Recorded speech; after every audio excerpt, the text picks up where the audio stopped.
Hi, bem-vindo. Here is the podcast Handball, Futebol in Brazil.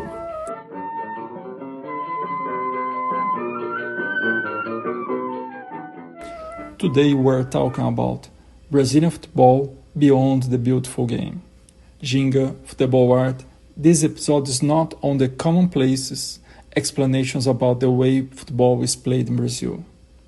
You might already know well the same old stories of Pelé, Ronaldinhos, Ginga, Joga Bonito, and so on. Then you will not hear much about it here. Now you will have information to go beyond that. On this ground, you will have three different insights here in this episode. The first insight is that the Brazilian style is about having the best players.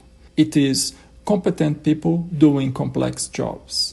Then the second insight is, there was a powerful dictatorship behind this Brazil mulatto of the samba Rio de Janeiro in the 30s of the last century. This Brazil of samba concept did not just happen somewhere in the past by magic. And the last insight, the third, is that the kids develop their abilities with their friends. They know how to play football before learn how to dance samba.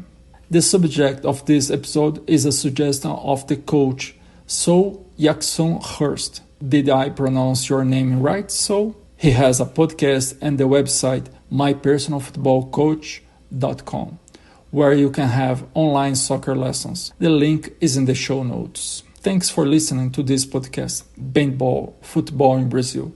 I am Siddhartha Martins from São Paulo City in Brazil, a São Paulo Futebol Clube supporter. Handball hands you the Brazilian football stories with the cool, the obscure, and the outstanding to bring you close to the beautiful game played over here.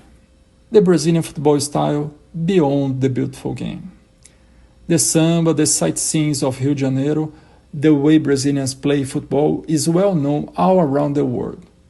The common sense say that it is something magical on the Brazilian dribbles. But it is not so simple. It has marketing on it. Samba and capoeira, the Brazilians' dance and martial arts trademarks, are the usual explanation for the dribbles of Ronaldinho Gaúcho or Neymar. One Brazilian word defines it: ginga.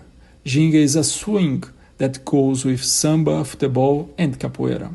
Ginga doesn't explain all. Let's go to the three insights of this episode. The first insight: it's not about just have a football style. It's about having the best players. When you have competent people doing complex job, the beautiful game happens. Here in Brazil, millions are dancing samba, thousands are playing capoeira, and there is just one Pelé? Where's the new Pelés? Brazil won the third World Cup in 1970. At that time, its population was 93 million. Now there are around 210 million Brazilians. We should have two Pelés by now. If this magic of samba were the main factor of making the best players in the world. Why is this factory not working anymore? Maybe because it doesn't exist. Pelé and his teammates at Santos and Seleção were outstanding athletes. They had the body and mind above everyone that they played against. You may not have a reasonable vocabulary, don't have a culture of books, but a good football player has to think fast and make the right choices to be better than the other. My father had the look of seeing Pelé playing in the magical Santos Futebol Clube. He lived in the city of São Paulo at that time. Supporters of all other teams went into the stadiums over here to see the Santos of Pelé games. The guy was a genius. He and his teammates made the Santos a perfect or almost perfect formation. They even stopped a war in Africa at that time. It just not happen to a player like Pelé appears every day. He won the World Cup of 58 when he was 17 years old. Won scoring goals in that championship. Having best players make you the best. Simple. The second insight of this episode of Handball is that a powerful dictatorship created this narrative of Brazil mulatto. This magical football of Brazil did not just happen from nowhere, somewhere in the past. Here in Brazil, we have a proverb, a popular saying. It teaches that a tortoise doesn't climb the trees. If you see one of these little turtles on a tree branch, someone must put it there. No fairy tales, no magic. So back to the power. Until the 1929 stock market crash, the Brazilians had an elite that liked to see Brazil as part of the Western civilization. They were a bunch of rich people that wanted to make Rio de Janeiro a Paris or São Paulo a London. With the crash, this wannabe European Brazilian elite was kicked out of power. The new owners of power after 29 established a dictatorship over here. This new elite ruling Brazil by a dictatorship believed in a Brazil with its own identity. The samba, football and capoeira already existed before 29, but they didn't have the support of a powerful government. Did you hear about Maracanazo? The Maracanazo is the final of 1950 World Cup in Brazil. It was a game that favored Brazil lost the final to Uruguay. This not European Brazil of the 30s should won the 1950 World Cup over here. It was a political project of a Brazilian Brazil elite that had the support of many Brazilians. 2,000 Brazilian supporters were at the Maracanã Stadium in shock at the end of that game. It wasn't just a final game of a competition. A new way of Brazil seeing itself was there at that game and lose it. Now in the 70s, Brazil had another dictatorship. The culture of a Brazilian Brazil was not a new or so relevant idea at that time, but the subject football came back to the office of the dictator.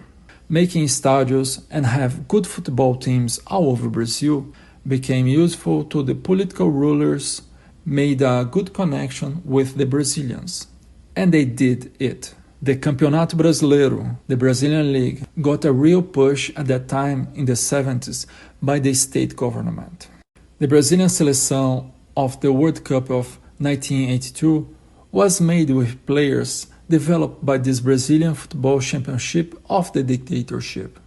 The last insight is that the Brazilian kids developed their abilities with their friends. They know how to play football before learn how to samba. I know a lot of good Brazilian players that are very awful in the samba. There is more than ginga here again. With 7 or 8 years old, a lot of kids go play football near their homes with their friends by themselves. A kid of 8 years old doesn't know about tactics.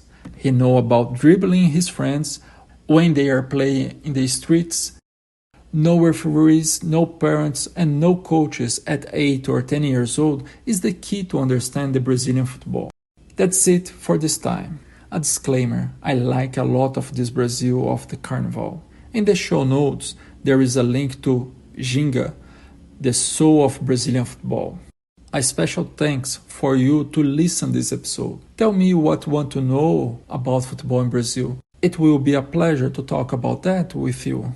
In Twitter, @bandball, email bandballpodcast@gmail.com. The more you talk to us, the better will be the bandball football in Brazil.